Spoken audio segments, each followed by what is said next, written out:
So you're probably wondering to yourself, why in the flying fuck am I trying to do this challenge? Well, what if I told you I just got off an aeroplane flight from Vice City and now my parents have abandoned me, and last I heard their house was in the tippity top of the island. So that is exactly where I'll be going. I'll be heading from the airport, going up the middle of the city, going around the countryside and finding my own path there, going along the countryside in the mountains, or taking the train tracks and finding my way to the tippity top of the map to be reunited with my parents once again. Now, how am I going to complete this challenge? I'm glad you asked. For today's challenge, I am going to have to go to Franklin's house, eat the peyote plant that is there, and become Chop, as this is a 100% rate of becoming a doggo. Then from here, I must go from Franklin's house and all the way to the airport. And if you thought this was where the challenge begins, oh no, you are mistaken. The challenge begins as soon as my little doggy paws hit the road at the airport. That is when the challenge begins, and that is where attempt numero 1 will start. And now, what are the 3 basic rules that I must follow in this challenge? And if I break any of them, the challenge will fail and I must restart. Number 1, I must not kill anyone. And number 2, I must not use any vehicles. This seems pretty simple, as I'm a fucking dog, so I can't really do much. But number 3 is where it gets challenging. I must not die. That means if I'm at the very end and I die, then I have to restart the whole goddamn challenge, and I must wait for the peyote plant to respawn.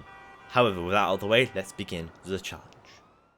Attempt numero 1. Okay, so I thought I was going to encounter a lot, and I mean a lot, of sweaty tryhards trying to get their KD up by just 1 extra kill because they see my little doggy butthole and they decide to kill my little doggy butthole, and I must restart the whole goddamn challenge, and I must then explain to them to stop fucking killing me over and over again.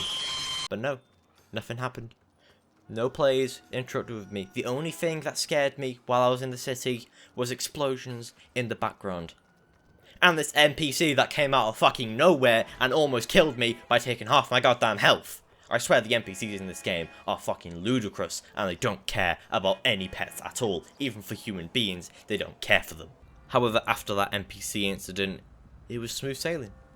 Got out of the city, went up the hills, up the mountains, up the countryside, and made my way into Sandy Shores. And this is where I faced my second problem, a fighter jet going right over my head. I thought he was going to blow me into several smithereens and turn me into several juicy hot dogs, which would then be served out later at his party. But no, nothing. He flew over my head, and nothing happened. I continued about my day, his crew continued about his day, and we never ever saw each other ever again. So seeing as this was attempt number 1 and I hadn't had any severe problems, other than that NPC that almost killed me at the very beginning, I decided to get a little bit cocky and decided to go on the train tracks where, you know, the train is. But not only this, but I was going to go on the train tracks without any audio. Now I can't prove this, but just believe me, I was on there without any audio. So the challenge here again was then, could I look behind me just in time before the train would hit me and turn me into a million pieces on the train tracks and the driver not give 2 shits about the doggo. However, I did not only do this once, I did not only do this twice, but I managed to do it 3 times where I looked behind me and the train was coming for me. I don't know how I did it. Every time I just looked behind me, there was just a train there, like instantly. So I was like, oh, okay. And then I just moved out the way. So after completing 2 challenges from facing all the mites from the city and the train with no audio, I somehow managed to make it. But is this the end? Oh no. There's still a tiny bit where anything could go wrong. A blimp could come out of nowhere, the servers could crash, or an NPC could come out of nowhere and almost kill me. However, an NPC did not kill me. However, I did almost kill myself by falling off the mountain, but we don't talk about that, okay? I definitely was not on red health, and I definitely did not shit my pants and had to go change my pants. And also after this incident, every single corner I took very slowly and precautiously because I didn't want to do the whole challenge again. However, that was it.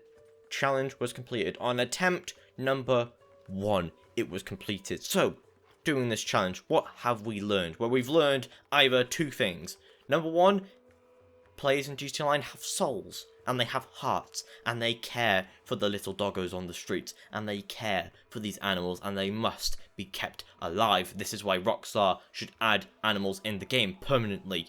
All console players are just a lot less aggressive than PC players, because oh my god, if I did this on PC, I would still be there trying to do this goddamn challenge. However, because I did this on attempt number 1, I am asking you guys if you want me to do this challenge once again, however this time, do it on PC. Let me know in the comments down below, and also by leaving a like on the video, and that lets me know if you want me to complete this challenge once again, but on PC. Also, if you have any other video ideas down below for challenges, let me know by leaving a comment, and I will see about doing some of your challenges as well. But with that said, I hope you all have a fan-fucking-tastic day, and I'll see you guys in the next video.